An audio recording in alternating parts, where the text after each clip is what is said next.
Hello, my friends. Thank you for joining me today. Today is episode 151. I'm Kathy Rotes. Today we're going to think differently about attitudes. I'm so excited for this episode because the two topics we're going to talk about I'm a little passionate about. So just a reminder, if you've not listened to my previous two podcasts, that would be number 149 and 150, definitely go back to that and also go out and purchase a new book. I don't care if it's a Kindle or an Audible or a real old-fashioned book. You want to go look for John Maxwell's book called Developing the Leader Within You 2.0. Okay, so here's what we're doing. We're doing a mastermind. We're doing a mastermind together. Now, granted, it's not like a true mastermind because in a true mastermind, we're together and we get to hear each other's answers to questions and we get to really dive into this content together. But similar, I just don't get to hear from you. So I hope you don't mind hearing from me, and I hope that you pause this episode as well as all the others. There's going to be 5 total. I hope you pause them and really think about the questions that I'm asking to dive into the content a little deeper. But during our time here together, I'm going to review chapters 5 and 6 today, but I'm not regurgitating what's in the book. Okay, I'm not going to tell you, I'll give you an overview of what's in the book, but I'm not going to tell you the details because John Maxwell does an amazing job writing it in his book. I'm going to take it a different step, maybe a step deeper, maybe a step to the side, just another way to think differently about the content. And I'm going to give you some of my stories, and I'm going to give you questions to answer for yourself. So again, the book we're talking about is Developing the Leader Within You 2.0 by John Maxwell. Let's dig in. Chapter 5 is the first chapter we're going to discuss today. The chapter is titled, The Quickest Way to Gain Leadership, Problem Solving. Problem solving is the quickest way to gain leadership. I love this topic. Problem solving is an attitude angle. All right, so attitude is one of the superpowers. If you haven't heard of yet, I have an online program called You Have Superpowers where I talk about 5 superpowers that we all have within us. Attitude is one of them. And there's 4 angles within attitude. There's persistence, progressive, positive, and problem solver. Problem solver is my favorite attitude angle.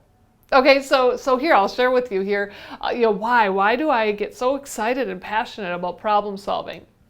Well, in chapter 5 of the book, John Maxwell talks about 6 different ways on how problems introduce us to ourselves. Well, one of those ways is our plates as leaders will always be filled with problems. We'll talk about more about that here in a minute. He also talks about 4 ways on how problems introduce us to others, and 8 ways how problems introduce us to opportunities. One of those ways is to actively look for opportunities and lessons in every problem. The whole topic of problem solving really is one of my favorite topics to talk about. Bobby Grunwald, he's the creator of the YouVersion Bible app, he said, innovation happens with constraints. I love that quote that I heard from Bobby because that's why I love the idea of problem solving. Many creative solutions just would never come about if we didn't have a problem to solve, if we didn't have some constraints that we were dealing with. There are so many opportunities that we would just never find if there wasn't a problem. Okay, so developing the problem solver within you. That really is, in essence, what the whole chapter is all about. How can we develop this problem solver person within us? My first question that I have for you is, who do you think is good at problem solving? And why? I always find it valuable to think about people who really do this well. And why? Why do I think they do it well? And then let's examine what exactly they're doing, right? My grandpa is always a huge problem solver. My whole life, his whole time with me, he lived to be 94 years old, and there wasn't a day that went by that his brain, you could just see it ticking away at solving problems. He's the person who back in, I don't even know the right years, the 50s maybe, he was the person who would fix people's television sets. Back then they were these ginormous pieces of furniture. So obviously people didn't take their furniture over to his house. He went to their house and he would fix the tubes in the television. There used to be tubes that would make it all work. Kind of like big light bulbs is what they reminded me of. But he figured out how to not throw away this ginormous piece of furniture and a big investment, but how to fix it. He was a whittler, he would make shelves. I mean, he was always working with his hands and with wood. But then there's the times when technology introduced itself into his life. And he never owned a computer. I don't really even know if he had a cell phone, but he did have an Instacube. Okay, have you ever heard of an Instacube? Well, it's this electronic picture frame that's linked to your Instagram account. And yes, we set up an Instagram account for my grandpa. He didn't have a computer or a smartphone, but he had an Instagram account. And when we would post pictures, we would tag his account so that those pictures would then show on this electronic photo frame. It's called the Instacube. And one day I came to visit and I said, hey, let's turn on your Instacube. Let's check it out. He says, oh, it hasn't been working lately. Well, I turned it on and it worked just fine. So I said, Grandpa, it's working. He's like, no, those pictures aren't current. Well, as I watched the pictures, sure enough, they're not current. They were old, and I know I've been posting current pictures. So I got fiddling with it, and I got working on it, and I thought I fixed it. So I said, oh, okay, here, I think we're good now. He says, no, I've seen those before. He says, it's not refreshing. I mean, he knew our language. He knew the problem. He just didn't know how to get into the technology. It wasn't like a television where he could take the front of it off and see the tubes. This was more complex. But his mind knew that it wasn't working. And he was trying to problem solve with what he did know. My grandpa will always be such an influence on me to have that kind of mind. To just be curious and figure out the problems. So who is it? Who is it for you that you think has a good problem-solving mind? And why? Why are they a good problem solver? What can you learn from them? Okay, question number 2. This is a few different layers to the question. First thing I want to talk about is some examples of problems. And let's talk about examples of problems that leaders experience. And these are actual problems that I've heard leaders talk about. One problem was the fact that a coworker offended me. One employee was coming to the leader saying, a coworker has offended me. That's a problem, right? Another coworker came to a leader and said, the toilet's broken. They weren't in the toilet business, okay? But okay, that's a problem, right? Another problem came to a leader, and it was the fact that they were being sued. I mean, we've got some big problems here, right? So here's the question. What is your initial reaction to problems? What's your initial reaction to problems? I remember one time, it wasn't even 8:02, meaning we just got to work that morning. A problem was brought to my attention. The copy machine wasn't working. I had a busy morning and I was already on full speed ahead and the copy machine wasn't working. So what is your initial reaction to problems? Are you annoyed? Do you complain? Do you whine? Do you get excited for problems? Are you scared? I mean, some problems can be kind of scary, like being sued, right? Those problems, those can be kind of scary. I know for me, okay, so when I think about my husband and I, my husband, when we are in life-threatening problems, he's a rock star. He clicks into gear and can conquer that problem. For me, under life-threatening problems, I freeze. I feel sick, I feel dizzy, I freeze. I can't think logically. I mean, my husband has conquered cancer. He has gotten us unstuck on icy roads. He's figured out how to avoid a house fire once or twice. Okay, those are some fun stories we'll save for another time. But my husband, John, he conquers life-threatening issues, whereas I freeze. That alone is scary for me, that I can't click it into gear. Now, give me some trivial problem like where are my sunglasses or where's my wallet? I can figure that stuff out, right? But those life-threatening situations, I get kind of scared. Well, how else? How else do you react to problems? Now, one thing I haven't mentioned yet that I think I do is I get creative. I get creative to solutions. My brain wants to find a solution, and it's kind of exciting for me in a way to figure out how can we make this work? How can we make it happen? The answer isn't no. The answer is just not that way. That I think is my most empowering trait.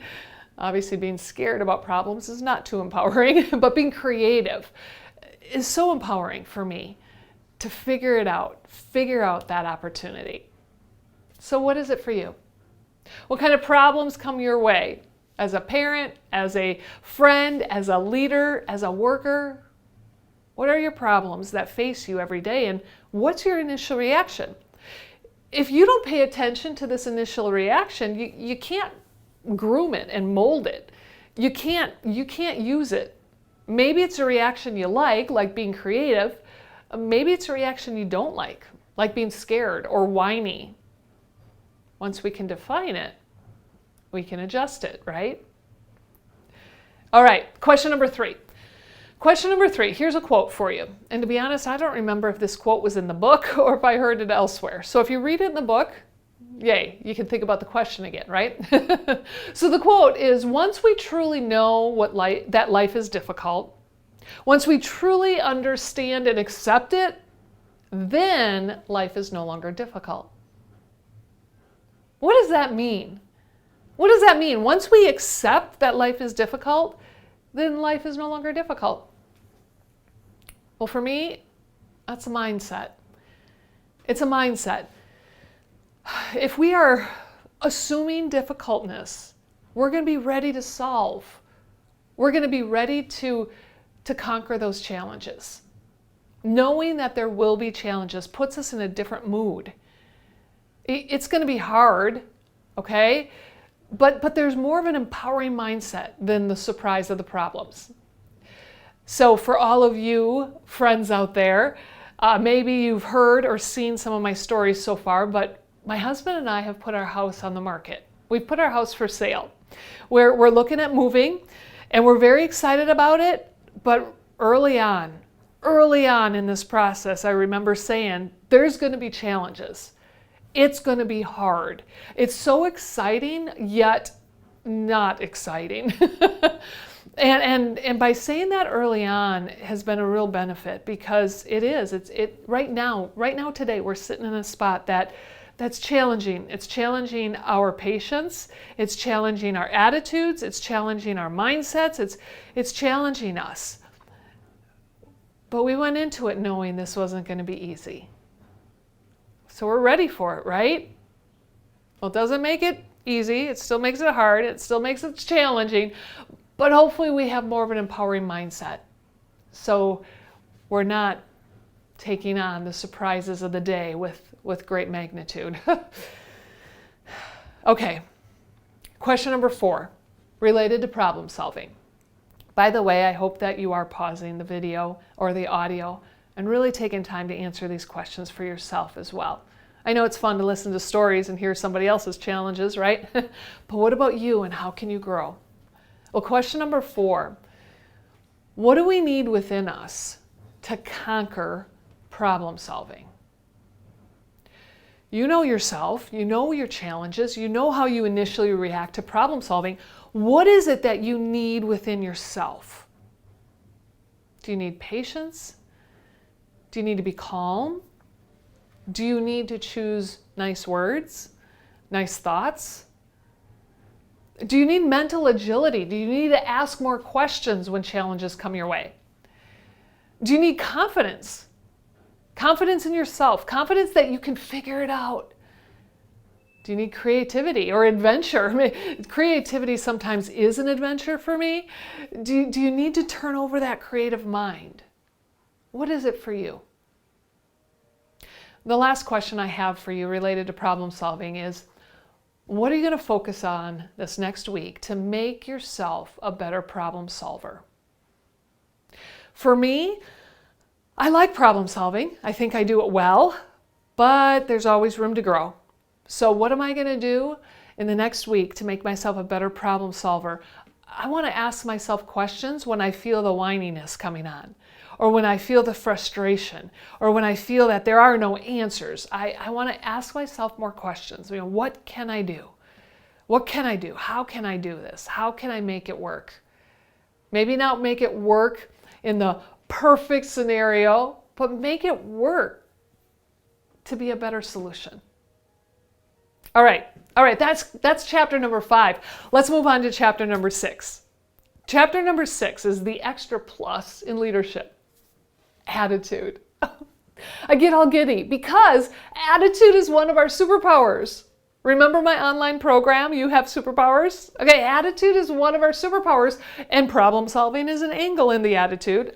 This is just so much fun because it all comes together here in this one episode. Well, here are some fun quotes, fun attitude quotes to chew on a little bit. Okay, the first quote I have for you is, your attitude determines your altitude. You get to choose. Your attitude determines your altitude. How high do you want to go? Here's another quote. It's not what's happening to you. It's what's happening within you. And John Maxwell calls attitude the difference maker. Attitude is the difference maker. Well, in chapter 6 of Developing the Leader Within You 2.0, John Maxwell talks about a few different things. First of all, he talks about 7 steps to develop your attitude and embody it as a leader. And one of those steps is to enter the no whining zone. I like that one. He also talks about putting a whatever it takes type of attitude into action. Now, the whatever it takes attitude is a 5-step process. You test, you fail, you learn, you improve, and you re-enter. So whatever it takes. Well, I'm going to test it. I'm going to fail at it. Kind of like creating the light bulb. Edison did not create the light bulb the first time. He tested some things and failed, and that's what helped him learn what to not do next time. Then he improved it, and he went back in. He re-entered the whole process. Tested something again, failed at it again, learned what was wrong and tweaked it, improved it, re-entered it again. Until hundreds of times later, he finally got what worked. And by the way, what he did back then isn't what we have today. We keep testing and failing and learning and improving and re-entering. All right, in the chapter, John Maxwell also talks about how to develop the positive believer within you, how to develop your attitude. So here's my first question for you. How have you overcome an attitude within yourself when dealing with other people? People are challenging. People are different than me. They have different goals, different ideas, different mindsets, different everything, and sometimes that can be challenging. And sometimes that can be frustrating. For me, the thing that I really try to do when I talk to people, when I work with people, is really to consider their superpowers, particularly their behavioral preferences and their thoughts. When I do that, I somewhat put myself in their mind. At least I try to. Like how are they thinking? What is it that they prefer? That's one of the things that helps me, helps my attitude, especially when I'm frustrated with people. Let's just take my wonderful husband. Poor John, he's not here today, but that's okay. It's easy because when you spend so much time with somebody, when you live with them, when you just are consumed with them, they can get on your nerves. And I'm sure I get on his nerves too. So I try to think like him. He's not like me. But what are his preferences? What's his love language? What is he like? What is he not like? How is he when he's under stress? Add a little forgiveness, I guess. Okay, question number 2. There's the whatever it takes attitude that I mentioned earlier. The 5-step process. Test, fail, learn, improve, and re-enter. In which of these areas do you struggle with the most at keeping a positive attitude? Which of those 5 areas do you struggle with the most?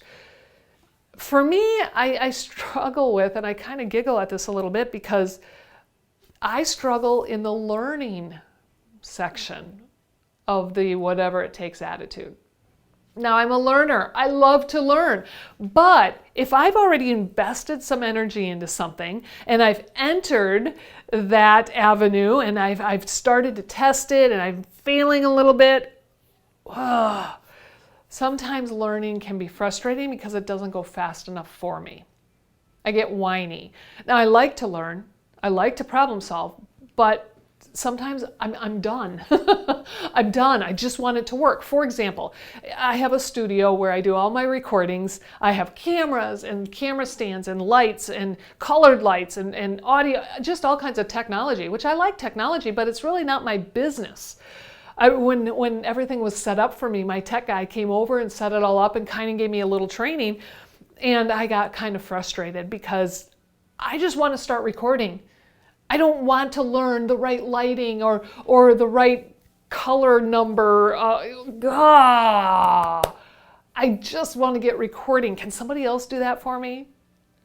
I got my recording equipment about 1.5 years ago, and just recently I've learned a lot more about my cameras and how to make things work.